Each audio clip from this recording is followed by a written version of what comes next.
Hi guys, it is your creepy creative makeup artist friend Cat Sketch to bring you another makeup effects video. Today's video is going to be of a very spooky, creepy character and probably one of the scariest video games I have ever heard of. So subscribe for more videos like this. We do 2 videos a week here on this channel every Monday and Friday, telling creepy stories, doing beauty makeups, body paintings, effects videos. So hit the notification bell for some more. Today we're doing a character from the video game Devour. It is more of an indie game about cults. This woman is trying to drag people into her cult with her and it's super terrifying. They remind me of demonic zombies, these characters, and this character specifically caught my eye. It is so creepy. I've never seen where the mouth is stretched all the way to the back of the head and above the ear like this. Just everything about the characters in this video game is terrifying to me, which I love it. So today, since this video game is about cults, we're gonna talk about people that escaped cults, like ex-members of cults, those type of real life scary stories. So if you're triggered by cult behavior, if you've been in a cult, or even just a toxic family, I'm warning you now, this may be triggering, so there's a lot more videos here on this channel, but let's get started talking about people that escape from cults and turning into this creepy video game character. The first person said that his father was part of the Love family from Charles Manson. What? I'm already interested. He summed it up very quick and shortly though, saying that he lived in Death Valley for 2 years between the ages of 15 and 17. He was a runaway and back then he went by the name of Coyote. The story was that he finally got out by talking some of his friends to physically kidnap him out of the cult. And that he actually didn't want to leave, so I guess he didn't talk his friends into it. His friends just went up and did it to help him out. What? Alright, now we are going to get a bald cap on. I'm using a plastic bald cap just to get them edges down because this character is all about the baldness. His skin and everything is so smooth. So let's talk about the next story, which is a person who was born into this cult, and this person's mother got their father married into the cult and married their father within just a few months of them meeting.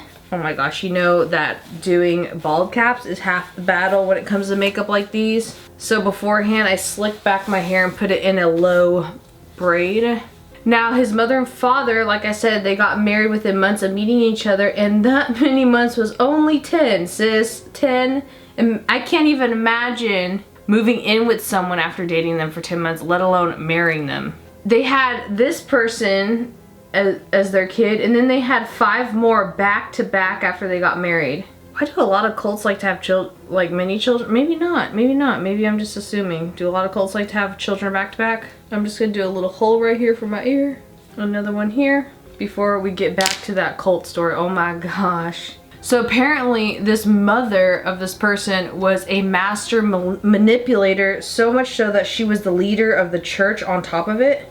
So whenever someone would talk to her, she would take everything to heart, unfortunately. This person sadly did not have a very happy childhood because their mother and this cult were very into corporal punishment.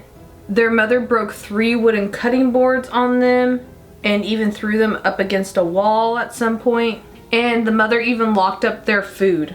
Since this makeup, the bald cap, I get to wear a shirt with it, I am going to tuck the back of my hair into my outfit. The incident where this person in this cult was pushed up against the wall is when, or thrown up against the wall, is when their mother kept 50 women in a barn. Oh my goodness, they're not playing. Sorry, I'm not laughing, I just get nervous of stuff like this because I've been through a lot of abuse as a kid.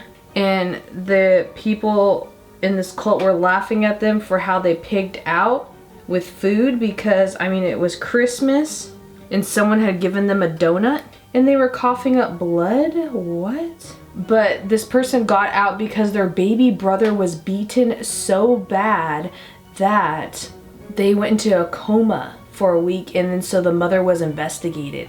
Wow. So this next person says that they're part of a family cult some years ago. And it was largely spiritual based with the I Am Activity cult, which I have never heard about. At first when they went on to the spiritual things with this cult. They went on these things that were channelings with beings, and it wasn't too bad that they said. I don't even understand what that is. Channelings with beings. Star people and ascended masters? What are we playing? Some sort of video game? What? I'm so confused. They also dedicated their lives to finding all the negative views and beliefs each person had within themselves and finding the truth. But they said that things got worse living there for the next couple years because they had to listen to themselves, to their higher selves. It's all very confusing. To their ascended masters and star people. Listening to the messages that these other beings were giving them. And it could be a message such as a song playing or a passage in a book. And say if someone cut them off in traffic, their objective was to find out what the mirror effect would be, what the mirror situation would be. It's very confusing. Their entire life though was looking at the negative things about themselves and trying to help other people practically, like everyone else but themselves. They just reviewed their negative ideas about themselves. And then there was a person in the cult that was like the mediator that would help them somehow sort things out if they couldn't be richer, or it almost sounds like enlightened in whatever their beliefs were. They were loaded with words like rewiring and mapping, integration, I can't even say this word, integration, that had so many different meanings that were confusing within their cult society. They viewed other people as being brainwashed that weren't in their cult, and that they themselves had a bigger reason for living.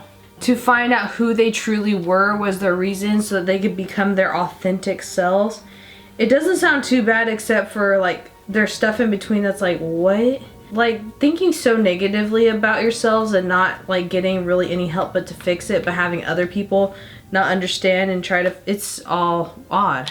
They had to work on themselves, whether it was on holiday, in the middle of the night, at 6 or 7 in the morning, all time, every day, doing more work on themselves. They ended up leaving because they felt like a shell of themselves eventually and not getting anything accomplished in this cult. Them and their family felt so confused because they basically realized when they left that what they did wasn't familiar or similar to other people. So it was hard for them to learn that they did things that society, like regular society, did not do. And I guess when these people left their cult, they had to leave behind the idea that they would live forever. And their idea with this was that if they worked on themselves enough, they would be able to live forever and create anything that they ever wanted. I'm so confused. And they don't want to go into detail into how they left the cult, and they don't want to explain much of it, but they said that they're still coming to terms with what reality even is anymore, which makes sense. I feel so bad for this person, honestly. And they're basically right now trying to reformulate their self-identity. And now they're definitely afraid of dying now is the biggest thing too. I feel so bad for this person. This person was never in a cult, but a close family member of theirs was in a cult. It was in their early 80s in the US, and their Polish immigrant parents had just moved to the US. They just immigrated over, and the mother was a house sitter for a very wealthy family. The father was an ex-cop and who actually got rich in stocks. He was a multi-millionaire, and they had 4 daughters. I feel like I'm looking a little bit like Squidward. And these 4 daughters were all around their parents' age, and they became very close friends with their parents growing up. Specifically with this person's dad, this family would let this girl's dad drive their car since they all grew up together and I guess trusted him. And it'd take all the girls, and their mother, so they all must have been friends, and her mother dancing with them, right? The youngest daughter, they're gonna call her Jay, was pretty spiritual. And she met a cult leader while she was traveling in California and fell for this person, the cult leader, hard, like the whole smother the newcomer with love non-stop. Things were going really well, she thought, and she was a very rebellious girl in the family and wanted to get away from what she thought was her domineering father. In reality, she was just a spoiled rich kid, and her dad just spoiled her and was watching out for her.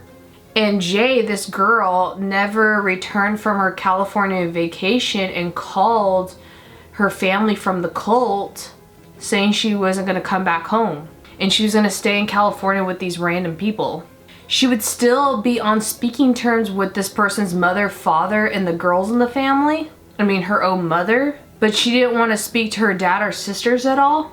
And when her father talked to this girl in California on the phone and stuff, he didn't want to speak to her about her coming back because he didn't want her to recoil and stop communicating with them and like retaliate. Instead, he asked her how she was feeling, if she felt sick, and how was her new friends and new life and stuff like that.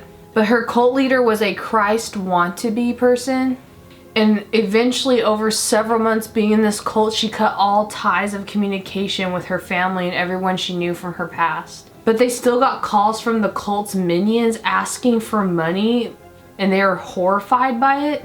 And eventually the girl calls again and talks to the father, this girl's father, her friend, and eventually talks her into letting him come to visit the cult. He was actually thrilled to see her and drove all the way to California to see her. And when he arrives, he meets 3 men and eventually shadows these men the whole time, whatever that means. So basically, shadowing meant that they were being followed by other men whenever he was with his friend Jay visiting her. And he spent all his time with her as he could, just talking to her like he normally would, pretending like nothing was wrong. And he made sure to not mention that she should come back home or anything like that, just in case like they had suspicion about him, because again, he's at their kind of territory. And eventually he gets to meet the cult leader, and this is where he makes his move, because this person's father's very religious and polished looking. Wow, not polished, Polish, because I can't comprehend well today. And he's very Catholic. And he's a deacon who taught Bible classes. And this guy's totally cool with any atheist. He was actually an atheist till he was 23 years old. And he started talking to this leader about scripture and started putting him into thought traps that he couldn't get out of. And the leader actually starts getting frustrated and angry, and Jay is there the whole time and sees this. And this person's father keeps it cool the whole time and just tries to keep tripping him up on scripture. But this cult leader just uses what he has to brainwash his followers, and he just tries everything he can to keep brainwashing them. And at the end of it, he slams his hands down the table because he's so frustrated with this person's father, and he storms out. And with this, what this does, it makes this cult leader look more like a child than this Christ-like figure that he wants all of his cult followers to believe. This person and their friend Jay smoked at the time, so when they got out of there, they just lit a cigarette and started smoking together. And to get this girl out of the situation, he asked her, "Oh, do you want to go for a ride with me?" But then Jay was like, "Oh, I don't know if I can." And his response was, "Well, that's not the Jay I know." And this, combined with what he did to that cult leader, embarrassed him in front of all of his other little minions, got her to go with him for a ride. But Jay had forgotten her purse inside. She wanted to go back to get it before they went for this ride, right? So she asked him if, "Oh, could I go back to get my purse?" And he said, "Oh, we're not gonna be long. You don't have to get your purse," because he knew that if she went back in there, he might lose her forever, or she might lose her nerve, you know, at the other cult members. So he takes her hand and takes her out of that situation and drove her back home that day. I'd be worried about my purse too, to be honest. This all happened before this person was born. Again, this was her father, childhood friends growing up, and she had only met Jay actually one time. But what a story. But when she met Jay in modern times, you know, she was a sweet old lady, and she never thought that this sweet old lady had such a past story and that her father saved this sweet old lady's life, you know, practically. So this next person says that most cults don't start as cults, and they start smaller. They evolve into cults when the leader of the belief or whatever starts gaining absolute devotion of its their followers till it overrules some of the Bible's beliefs. Because their cult started as a evangelical, non-denomination church. And the pastor started making weird claims about himself, is where it started. And some people had started having visions of the pastor's claims about himself, so it seemed more believable. Any doubtful person or soul was immediately rebuked and said to have lacked faith. They were quarantined in something called a bucket, and quit when the pastor, I'm guessing, promoted himself to apostle and changed his name to Paul because he had a vision that Christ changed his name to Paul. Well, a lady at the church had this vision and he went with it. So now the pastor goes by Apostle Paul. And the last they heard, people were still fighting at that church and trying to get rid of the people a little below Apostle Paul.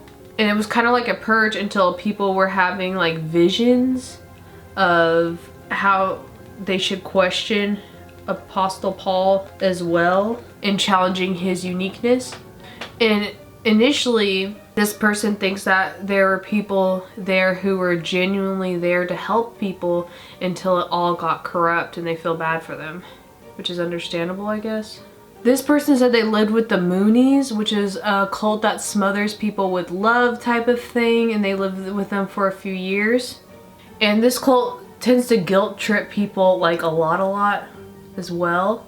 This person actually pretended to believe what they believed in just to stick around, but then they got tired of it, they said. Unless they're just saying that to mention it, like, oh, I wasn't really in this cult, you know? And the people in this cult were suspicious of them and thought that they were a bad influence on the cult, that this person was, you know? To saying this person would buy weed and leave the cult for days. So I could see why that people thought they were suspicious. Not saying there's anything bad with that, honestly. But when they got back, they didn't have to work much, and I guess they got a trip to Korea out of it somehow. It almost sounds like they were just doing this as an experiment and weren't really dedicated cult members who like went through all the process and the hardships of leaving. And they got to live in California in this cult. But what they said, they couldn't have sex in the cult and that they missed that. They actually were moral people and didn't like get into any drama. It sounds like a weird cult though. I mean, I'm sure that's why it's listed here, right? I'm just gonna shadow in these eyes in some detail and we will be done. Oh, and I gotta put some hair on, but then I'll be back. And just like that, we turned into this creepy character from the video game Devour. I hope you guys enjoyed this video. This was so much fun to make, talking about cult stories. This look is so haunting and creepy. I'll list all the products I used in this video down in the description box below. Leave a comment down below on what you would love to also see on this YouTube channel. If I pick your comment, I will definitely be shouting you out.